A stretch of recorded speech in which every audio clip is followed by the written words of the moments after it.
Hey there, it's Tenderfoot Gamer now. Yes, name change, branding change. First thing, over 1,700 views, 80 likes, and 30 subscribers since my A Single Zelda Timeline video. Thank you so much. It means a lot to me.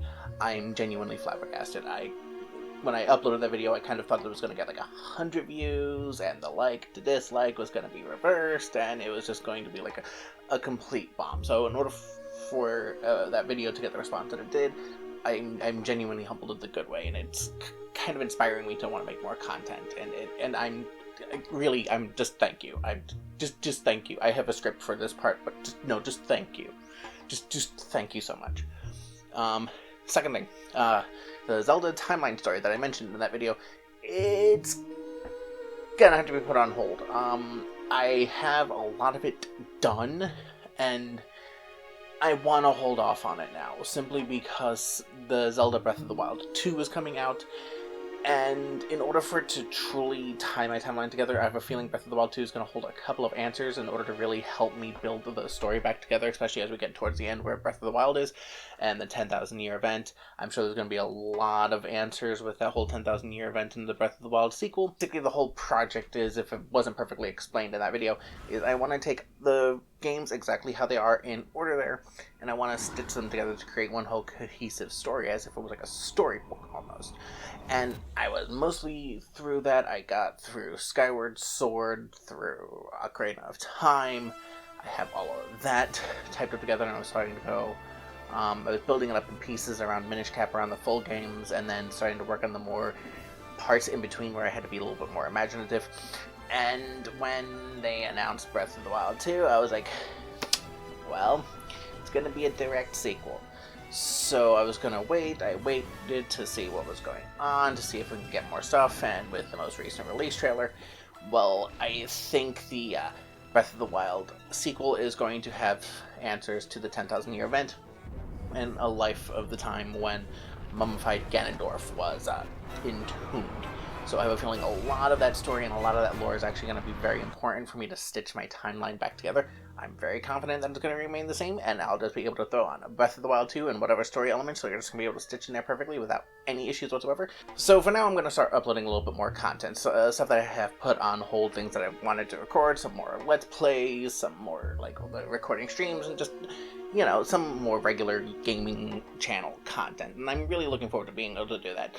First video I'm going to be having coming out, I have mostly scripted. I have to just, I don't know how I'm going to like finish stitching it together, but it's basically why you're going to see a lot of Gen Xers and a lot of millennials, why a lot of us are, well, leaving the gaming sphere, or why we're holding on so close to our baby N64s and PlayStations and never wanting to let them go. So yeah, that video is going to be coming out. I'm mostly through scripting it. I just have to fix some grammatical issues and things that I thought sounded right at the time, and I just wanted to give a channel update to let you know that I didn't just put out one major timeline thing, drop it, and then just like decided to abandon the platform altogether. No, I do want to build up this channel still. I still want to actually have stuff to do. Yeah, that's that. The big Monolith project is going to have to wait until the Breath of the Wild sequel comes out, and once the Breath of the Wild sequel comes out, I'll finish up on the Monolith project. Hopefully I would have it out within like the year after that drops, because there is a lot of story building that I have to do, and I'm basically writing the history of Hyrule in one giant novel, and it is absolutely nerve-wracking. By nerve-wracking, I mean writer's block after writer's block after writer's block after writer's block after writer's block, and I could probably sell this as an actual story if Nintendo won't sue me at the end of all of it. Thank you so much again for all of the views, all of the likes and comments that are on that video. I'm actually printing out the long comments that I'm getting on there, because I think it's just like so genuinely nice when people leave like paragraphs and paragraphs and paragraphs and paragraphs and paragraphs. I understand some people think that's like kind of annoying almost.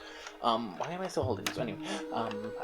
Some people think it's kind of annoying that I have to read through all of it, and I genuinely love it, and I think it's absolutely cool that I was able to inspire some of you to leave like paragraphs and paragraphs and paragraphs and actually discussing the topic at hand, and I did. That just means like so much. It's especially from just one video that I put out like that, and being a very low-level creator. It means quite a lot to me. My Twitter is Tenderfoot Gamer.